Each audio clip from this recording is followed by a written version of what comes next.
자, 안녕하세요. 챌린지 참가자 여러분. 오늘은 굉장히 중요한 날입니다. 오늘은 그래서 이센셜이고, 오늘은 딥러닝에서 러닝이 어떤 일을 하는지, 실제로 뉴럴넷 입장에서 어떤 일을 하는지, 그걸 중점적으로 알아보도록 하겠어요. 그 다음에 뒷부분에 가면 더 중요한 것들이 많이 나오니까 열심히 듣도록 합시다. 자, 그리고 우리 문제를 다시 바라보면 굉장히 단순한 문제예요. 그죠? 엘리어스 된 영상이 있고, 엘리어스 프리한 영상을 만들면 돼요. 그걸 만드는 건 뉴럴넷인 거죠. 그리고 샘플로 U넷을 줬죠. 물론 이제 입력을 잘 보면 우리가 생각했던 그 MR 피직스 강의 시간에 뭐 영상 강의 시간에 패러렐 이미지 강의 시간에 이야기했던 그런 엘리어싱 영상은 아니에요. 요게 왜 다른지는 다음번 MR 강의 시간에 가르쳐 줄 거예요. 어쨌든 얘도 엘리어스 영상 중에 하나인 거예요. 그리고 결과적으로 오른쪽에 있는 것처럼 되게 하이 퀄리티의 엘리어싱 프리한 이미지를 만드는 게 목적이에요. 그러기 위해서는 어떻게 해야 되냐면 뉴럴넷을 트레이닝 해가지고 이 영상이 들어가면 이런 영상을 만들어라 라고 가르쳐 주는 거예요. 물론 어떤 특정한 영상 하나에 대해서 그런 게 아니라 일반적으로 뭐 비슷한 캐릭터를 가지는 내 영상이 들어가면 항상 이렇게 엘리어스 프리한 영상을 만들어야 되는 거죠. 이러기 위해서는 굉장히 많은 수의 페어드가 된 인풋 아웃풋 영상을 뉴럴넷에 학습을 시켜야 돼요. 그리고 이걸 슈퍼바이즈 러닝이라고 한다고 했죠. 그러면 실제로 트레이닝 하는 동안에, 러닝 하는 동안에 무슨 일이 발생하냐면 뉴럴넷의 웨이트들이 바뀐다고 했어요. 웨이트. 그게 바뀐다고 했고, 그리고 이거는 처음 하는 얘기예요. 웨이트들을 처음에 웨이트가 결정이 돼 있어야지 뭔가 결과가 하나 나올 거 아니에요. 이걸 다 0으로 두면 아무 일도 발생하지 않기 때문에 이 웨이트들은 pre-trained network이라고 불리는 누군가가 어느 펑션을 꼭 뇌영상과 상관없이 누군가가 어떤 뭐 기능을 하기 위해서 이미 트레이닝 해놓은 그 네트워크를 가지고 와요. 걔를 pre-trained network이라고 하고 이때는 어, 방금 얘기한 것처럼 꼭 뇌영상 처리를 위해서 만들어 온 네트워크를 가져올 필요는 없어요. 네, 그런 네트워크가 잘 존재하지도 않고 물론 그런 만약에 진짜 이런 패러렐 이미징을 위해서 트레인된 네트워크가 있다면 그걸 가져오면 굉장히 잘 하겠죠. 이건 핵심 포인트 중에 하나입니다. 하지만 이 내용은 다음 시간에 좀 더 얘기하도록 할게요. 트레인드된 네트워크를 우리는 사용하고 네트워크의 웨이트들이 이미 프리트레인 되어 있다는 얘기가 되는 거고 좋은 프리트레인드, 우리 태스크에 적합한 프리트레인드 네트워크를 가져오면 성능이 되게 좋다라는 얘기를 하고 넘어갈게요.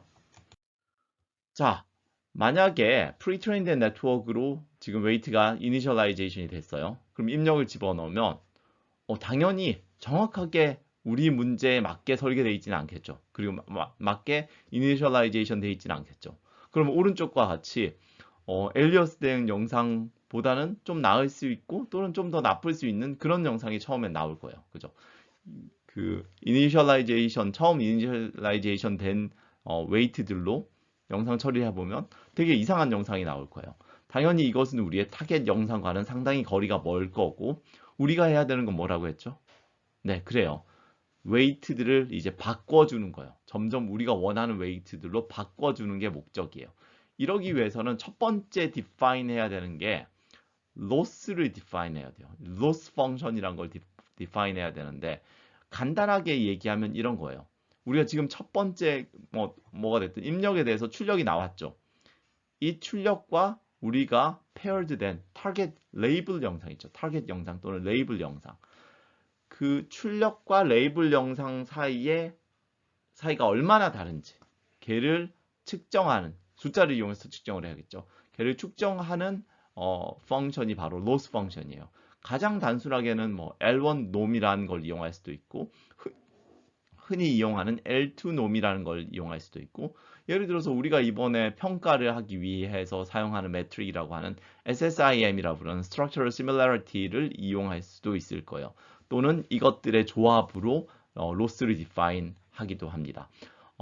당연히 얘도 굉장히 중요한 결정 상황이고 이걸 어떻게 결정하는 게 굉장히 좋아요. 이런 것들을 일반적으로 다들 하이퍼 파라미터라고 불러요. 로스를 디파인 하고 나서 그러면 어떤 식으로 웨이트를 결정을 하는지 아주 짧게 설명을 할게요. 이 내용은 사실 꽤 수학적인 내용이고 이거를 만들어낸 인벤션이 어쩌면 우리가 지금 하고 있는 뉴럴넷을 진짜 파워풀하게 만들었던 굉장히 중요한 일이었어요. 근데 수학적으로는 뭐 꽤 신경이 쓰이는 파트라서 그냥 그로스하게 되게 이런 느낌이다라고 설명을 하면 이런 거예요.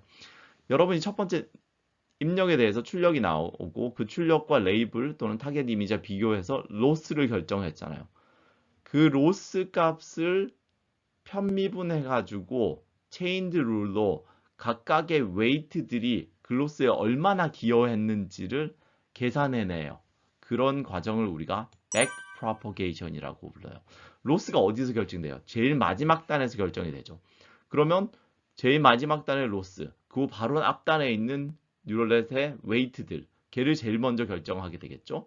그리고 체인 룰로 그 전에 웨이트들, 그 전에 웨이트들 이런 식으로 가장 결과부터 입력적으로 back propagation 한다고 해서 웨이트들이 로스가 그래서 웨이트들을 이렇게 끝에서부터 제일 앞쪽으로 바꿔준다고 해서 얘를 back propagation이라 불러요. 이렇게 한 번 넣어가지고 결과가 나오고 그걸로 그 웨이트들을 한 번 업데이트해줘서 모든 게 다 잘 되면은 아주 좋을 것 같은데 그런 일은 발생하지 않아요. 그래서 우리가 해야 하는 게 입력들을 계속 넣어주면서 이렇게 비교를 하는 거예요. 계속 넣어주고 웨이트 업데이트하고 또 뭐 적당한 양을 넣어준 다음에 업데이트하고 이렇게 이터러티브하게 업데이트를 합니다. 그리고 그 결과 시간이 굉장히 많이 걸려요. 이 학습을 하는 동안에. 근데 이렇게 만약에 웨이트들을 업데이트할 때 이미지 한 장 넣고 웨이트 업데이트하고 이미지 한 장 넣고 그 결과에 대한 업데이트하고 이러면 웨이트 업데이트가 잘 안 돼요. 이게 평균적으로 어떤 특정한 영상에 대해서 웨이트가 이렇게 된다라고 얘기하면 안 되고 평균적으로 되게 많은 데이터는 아니어도 뭐 적당한 양의 데이터에 대해서 평균적으로 웨이트들가 이런 방향으로 변해야 된다라고 설명을 해주는 게 좀 더 잘 배울 수 있겠죠. 그래야지 특정 영상에 맞춰서 되는 게 아니라 일반적으로 우리가 원하는 아무 영상이라 해서도 다 잘 성능이 나올 거 아니에요. 이걸 generalization이라는데 그걸 위해서 하는 게 입력 하나가 아니라 set of input, 입력 여러 개, 얘를 배치라고 부를 거예요. 그 배치에 대해서 웨이트를 업데이트해요. 예를 들어서 우리가 가지고 있는 영상이 만약에 8192개의 트레이닝 영상이 있다고 하면 그리고 배치 사이즈를 128개의 영상으로 결정을 하면 128 곱하기 64를 하면 토탈 넘버가 되니까 우리가 웨이트 업데이트 자체를 64번 하게 됩니다. 그 전에 얘기할 때 이렇게 배치 사이즈 결정하는 거 있죠. 이거 되게 어려운 문제예요. 128로 해야 될지 64로 해야 될지 이런 거 결정하는 건 되게 어려운 문제고 데이터 사이즈나 네트워크라든지 그런 거에 굉장히 디펜던트해요. 많은 경우 배치 사이즈를 어디까지 넣을 수 있느냐가 여러분의 GPU의 메모리 사이즈에 의해서 결정이 돼요. 아까 얘기한 것처럼 배치 사이즈가 너무 작으면 당연히 안 좋아요. 배치 사이즈 4, 8 이 정도 되게 그렇게 충분하지 않을 수 있어요. 경우에 따라서는. 근데 GPU 메모리가 되게 작다. GPU의 메모리가 보통은 16기가 이 정도 될 거예요. 11기가짜리도 있고 요즘 최근에 나오는 거는 거의 80기가짜리도 있어요. 그래서 배치 사이즈가 작으면 한 번에 이렇게 배치로 트레이닝 할 수 있는 양이 그렇죠. 메모리가 크면은 이렇게 한 번에 배치로 넣어줄 수 있는 양이 커지고 그만큼 좋은 제너럴라이제이션이 좀 잘 돼가지고 좋은 성능이 나올 수 있어요. 이런 식으로 우리의 트레이닝 데이터, 여러 개의 배치를 이용해서 전체 트레이닝 데이터를 한 번 트레이닝 하는 것을 에폭이라고 불러요. 그렇죠. 네. 모든 트레이닝 데이터를 한 번 다 하는 것을 에폭이라고 부르고 당연히 하나의 에폭에는 웨이트 업데이트들은 배치별로 되니까 더 많은 웨이트 업데이트들이 존재를 하겠죠. 뉴럴넷 트레이닝에서는 이 에폭을 여러 번 겹쳐요. 보통 몇십 번, 몇백 번 가는 경우는 좀 드문 것 같고, 근데 그럴 수도 있을 것 같아요. 보통은 몇십 번 수준인 것 같아요. 적어도 10번? 그 정도. 정확하게 이것도 얘기하기 되게 힘들어요. 네. 어쨌든 이렇게 결정을 하게 되는데, 그럼 에폭도 얼마 가야 될지도 결정을 해야겠죠. 그리고 방금 얘기한 것처럼 모든 영상 있잖아요. 나의 트레이닝 모든 영상을 한 번 다 한 게 하나의 에폭인데 그건 이미 시간이 많이 걸릴 거 아니에요. 근데 그거를 여러 번 돌다 보니까 정말 시간이 많이 가서 뉴럴넷 트레이닝은 보통 hours to days 뭐 이 정도가 걸리는 걸 알 수 있어요. 물론 여러분이 처음에 트레이닝 할 때는 그렇게 할 수가 없어요. 왜냐면 처음에 바꿔야 될 게 굉장히 많기 때문에 처음에는 좀 짧게 가고 나중에 이제 좀 자신감이 생겨가지고 아 대략 이런 파라미터를 이렇게 바꾸면 이렇게 되는구나. 그 다음에 최종적으로 옵티마이즈해서 뭐 퍼센트 1%더 올려야 되고 하면은 정말 많은 시간에 트레이닝 그 에폭을 좀 더 돌리거나 그렇게 하게 되는 것 같아요. 자, 이 그래프를 보면 되게 예쁘게 있는 그래프가 있는데 이게 어떤 그래프냐면 요 각각의 위치가 하나의 포인트가 여러분의 뉴럴넷이 특정 웨이트를 가졌을 때 입력 이 뭐 트레이닝 데이터 전체 들어왔을 때 그거에 대한 평균적인 에러라고 할게요. 평균적인 에러 또는 평균 로스라고 할게요. 여러분의 로스 펑션을 디파인 했잖아요. 여러분의 기본 뉴런넷에 대해서 모든 트레이닝 데이터가 들어왔을 때 나오는 로스 값이라고 할게요. 당연히 여러분이 원하는 건 이 로스 값이 점점 에폭 또는 배치가 갈 때마다 에폭이 갈 때마다 점점 줄어서 로스 값이 가장 낮은 그곳으로 보내는 게 목표예요. 이제 화살표의 끝으로 가는 게 목표인 거죠. 그리고 여기에 지금 노란색 그 실선으로 보여주는 위치가 여러분이 프리트레인드 네트워크 가져와 가지고 그것의 웨이트에 의해서 모든 데이터를 테스트했을 때 입력을 넣었을 때 나오는 이니셜 로스예요. 그리고 저기 파란색 화살표 하나하나가 각각의 배치가 여러분의 웨이트를 업데이트하면서 일종의 뭐 배치에 의해서 나오는 에러 값이라고 생각을 할게요. 그리고 어느 정도 배치가 업데이트가 되고 할 때마다 이제 조금씩 주는 에러 값이라고 하면 어느 정도 시간이 지나서 하나의 에폭이 지났을 때 여러분의 로스는 여기쯤일 거고 뭐 이 검은색 커브를 따라서 점점 준다고 하고 최종적으로 우리가 원하는 여기에 굉장히 로스가 작은 그 위치로 보내고 싶은 게 여러분의 목표고 그러기 위해서는 tens of epoch이 지나야 된다고 합시다. 이때 굉장히 중요하게 여러분이 결정해야 할 게 뭐냐면 바로 learning rate이라는 거예요. 이 learning rate는 여러분이 우리가 backpropagation 할 때 그 우리의 로스 값을 그 웨이트에 대해서 미분해서 결정한다고 했잖아요. 미분한다고 했을 때 그 미분한 값에다가 대략 몇 배를 해서 여러분의 웨이트를 업데이트 할 건지를 결정하는 게 바로 learning rate이에요. 여기 이퀘이션에 나와 감마라는 숫자가 여러분의 learning rate이에요. 한마디로 얼마나 큰 스텝으로 여러분의 웨이트들을 업데이트 할 것이냐라는 것이에요. 여기 W old가 기존의 그 바로 전 스텝에서의 여러분의 뉴럴넷 웨이트고 W new는 이번에 이 로스를 결정한 다음에 백프로포게이션을 통해 가지고 전체가 다 업데이트 되고 러닝 레이스를 곱해 가지고 웨이트이 업데이트 된 결과라고 할게요. 그래서 이 러닝 레이스는 굉장히 중요한 이유가 이것처럼 만약에 러닝 레이스이 정말 작아요. 그러면 여러분이 타겟하는 이 가장 옵티멀한 로스를 가장 작은 로스를 가는 시간이 엄청나게 오래 걸리겠죠. 웨이트들을 계속 업데이트해서 어떤 특정 웨이트로 가장 옵티멀한 웨이트로 가야 되는데 성능을 가장 좋게 내는 웨이트로 가야 되는데 한번 웨이트를 업데이트할 때 업데이트 되는 양이 되게 작아요. 그러면 계속 에폭을 돌아가지고 아주 많은 시간이 걸려야지 결과가 나올 거 아니에요. 우리가 타겟하는 곳으로 할 거 아니에요. 네, 그러면 이건 되게 느리게 돼요. 우리의 컨버전스가 되게 느려서 그건 문제예요. 러닝 레이스를 적당히 정하면 아주 빠른 속도로 탁탁탁 가서 우리의 그 가장 퍼포먼스가 좋은 곳으로 갈 수 있고 근데 만약에 러닝 레이스 좀 너무 크게 써버리면 할 때마다 값들이 확 변해가지고 웨이트 값이 너무 많이 변해가지고 컨버지 하지 않을 수가 있어요. 이건 우리가 원하지 않는 거죠. 그래서 여러분이 해야 되는 건 러닝 레이스를 몇 번 바꿔가면서 감을 잡아야 돼요. 이 정도가 좋은 거구나. 컨버지가 너무 느리네. 여러분의 로스 그림을 본 다음에 로스 그래프를 본 다음에 컨버전스가 너무 느리네. 그럼 러닝 레이스 좀 증가시키다. 뭐 또 같은 네트워크에서 좀 증가했다가 봤더니 이거 너무 컨버전스가 안 하네. 이러면 좀 줄이자 이렇게 해야 돼요. 보통은 러닝 레이스를 여러분이 하나 정하고 나면 여러분 이 값이 꼭 컨스턴트일 필요가 없어서 스케줄도 돼가지고 뭐 처음에는 되게 크게 가고 나중엔 줄인다는 이런 것도 있고 또는 이게 시간에 따라서 자동으로 바뀌게 만들어낼 수도 있어요. 바로 그런 일들을 하는 게 바로 옵티마이저라고 하는 건데요. 옵티마이저는 사실 요 이퀘이션의 모양을 결정하기도 하고 항상 요 모양을 갖는 건 아니에요. 요 모양을 결정하기도 하고 러닝 레이트 스케줄링이라든지 이런 걸 결정하기도 하고 여러 가지 결정하는 게 옵티마이저예요.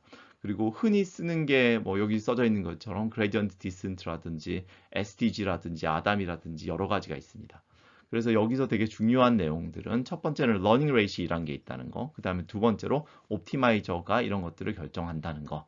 이니셜 러닝 레이스는 여러분이 결정해야 되는 경우가 많아요. 물론 프리트레인드 네트워크를 쓴다면 당연히 거기에 러닝 레이시 주어져 있을 거고 가장 먼저 그걸 써보고 여러분이 커브들을 본 다음에 어떻게 결정할지 여러분이 결정하게 됩니다. 자, 그럼 커브를 본다고 했는데 그게 무슨 커브냐면 바로 이 러닝 커브예요. 여기에 관련해서는 여기 밑에 있는 링크를 보면 좀 이 러닝 커브에 대해서 많은 설명들이 있고 예들이 있으니까 이 페이지를 한번 가보는 건 되게 도움이 되는 것 같아요. 자, 그 전에 좀 더 얘기를 해보면 러닝 커브란 건 뭘 보여주는 거냐면 x축은 f폭이에요. f폭이 지나면서 여러분의 로스 값, 그죠? 여러분의 그 로스 펑션 값이 얼마나 어떻게 변해가는지를 보여주는 게 러닝 커브예요. 그리고 되게 재밌는 게 여러분의 네트워크가 충분하게 크다면 뉴런도 많고 레이어도 많고 이렇다면 충분히 그렇게 있다면 로스는 이렇게 쭉 줄 거예요. 항상 뭐 플럭추에이션 항상 있지만 쭉 줄어서 꽤 작은 값의 로스를 가지게 될 거예요. 물론 그러기 위해서는 적당한 배치 사이즈와 더 적당한 러닝 레이트이 있어야 돼요. 아까 얘기한 것처럼 러닝 레이트 너무 크면은 이게 왔다 갔다 하면서 이 러닝 커브 자체를 보면 나의 로스가 너무 컸구나. 러닝 레이트 너무 컸구나. 적었구나. 이런 얘기들을 좀 할 수 있습니다. 되게 재밌는 거는 이거예요. 우리 지금 데이터, 어제 보내준 데이터를 보면 트레이닝 데이터가 있고 이번에 새로 테스트 데이터를 보냈어요. 이 포인트는 굉장히 중요한데 아까 얘기한 것처럼 네트워크가 충분히 크다면 트레이닝 러닝 커브는 꽤 많이 줄일 수 있고 그림처럼 보통 줄 거예요. 하지만 만약에 여러분이 각각의 트레이닝 데이터에 의해서 결정된 웨이트의 네트워크에 대해서 그 F폭마다 하나씩 나올 거 아니에요. 각각의 F폭에서 나오는 웨이트들, 뉴럴넷의 웨이트로 여러분의 테스트 데이터 있죠. 트레이닝에 사용하지 않은 테스트 데이터를 넣어서 로스를 구할 수 있겠죠. 그죠? 트레이닝 데이터에서 하듯이 테스트 데이터에서 로스를 구하면 그게 바로 테스트 러닝 커브가 되고 이 테스트 러닝 커브가 사실은 제일 중요한 거죠. 그죠? 이 테스트 러닝 커브가 여러분이 실제로 만든 트레이닝 데이터로 만든 뉴럴넷이 실제로 이 제품을 팔았을 때 그 제품이 뭐 어떤 병원에서 어떤 결과를 보여주는지를 나타내는 거죠. 그죠? 사실 트레이닝 데이터에 대해서 숫자가 주는 거는 당연히 중요하긴 한데 테스트 데이터에서 숫자가 주는 것과는 비교할 수 없을 만한 얘기예요. 우리 실제 데이터는 뭐냐면 바로 이 테스트 데이터고 이 실제 데이터의 로스가 되게 작아야 돼요. 다시 말해서 내가 트레이닝에 사용하지 않은 테스트 데이터를 입력으로 넣었을 때 그때 리컨스트럭션 된 영상 자체가 실제 우리의 타겟 영상하고 되게 비슷해야지 여러분의 뉴럴넷이 실제로 의미를 갖는 거죠. 그죠? 내가 뉴럴넷을 트레이닝 하는데 사용했던 그 데이터에 대해서 잘한다고 해봤자 그거는 내가 이미 그 뉴럴넷이 그 영상에 대해서는 배웠으니까 잘하는 거잖아요. 그죠? 네, 그래서 바로 이런 문제가 굉장히 중요한 문제고 만약에 여러분의 트레이닝 러닝 커브는 굉장히 잘 줄었는데 테스트 러닝 커브가 줄다가 더 이상 안 줄고 어느 레벨 트레이닝 커브보다 훨씬 더 높은 레벨을 유지하게 된다면 이런 경우를 바로 오버피팅이라 부르는 경우고 꼭 이 문제를 해결해야 됩니다. 네. 다시 말해서 여러분의 테스트 데이터, 실제 여러분의 뉴럴넷은 실제 데이터에 대해서는 성능이 나쁜 거예요. 네. 이거를 꼭 해결해야 되고 해결하는 방법은 다음 장에 설명을 할 거예요. 근데 가장 중요한 거, 여기서 핵심적으로 얘기하고 싶은 건 이거예요. 사실은 이 테스트 데이터를 위해서 여러분이 오버피팅이 생겼는지 안 생겼는지 확인하면 안 돼요. 네, 방금 이상한 얘기죠. 방금 테스트 데이터로 테스트 러닝 커브 봐가지고 오버핏 본다고 했잖아요. 그러면 안 돼요. 이건 잘못된 얘기예요. 왠지 이제 설명을 하겠습니다. 우리가 오버피팅을 확인하기 위해서 해야 되는 건 뭐냐면 테스트 데이터를 쓰지 말고 여러분의 트레이닝 데이터 있죠. 오리지널 트레이닝 데이터. 예를 들어서 이번 챌린지에서는 407개 오리지널 407 서브젝의 오리지널 데이터가 있잖아요. 각각이 대략 20장 정도의 슬라이스를 가져서 전체는 한 7,000장 내외 정도가 될 거예요.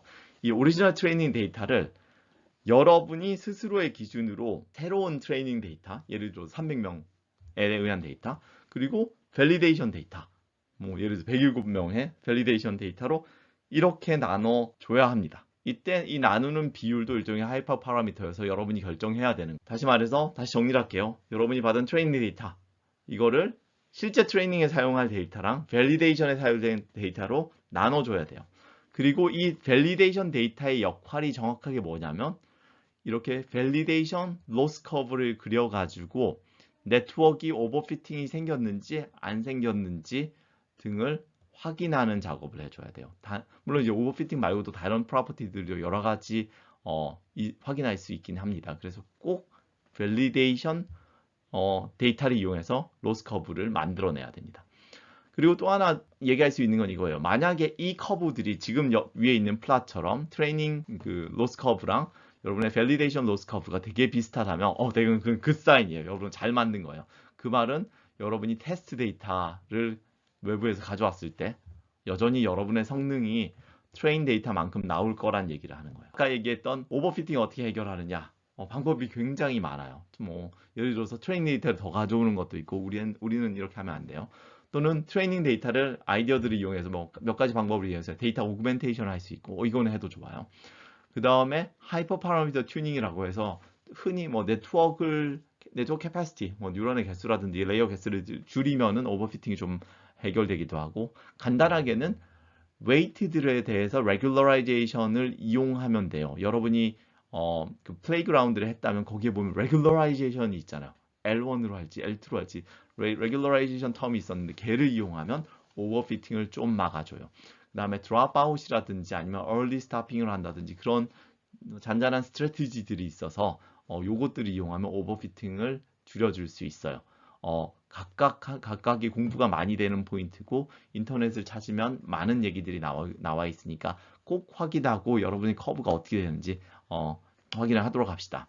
밸리데이션 데이터셋으로 결과를 비교해야지 여러분이 테스트 데이터셋으로 이 결과를 비교하면 절대로 안 돼요. 왜 안 될까요? 왜 만약에 여러분이 밸리데이션 셋을 쓰지 않고 테스트 데이터를 그냥 쓰면 어떨까요? 밸리데이션 데이터셋 대신에 테스트 데이터셋을 쓰면 무슨 일이 발생할까요?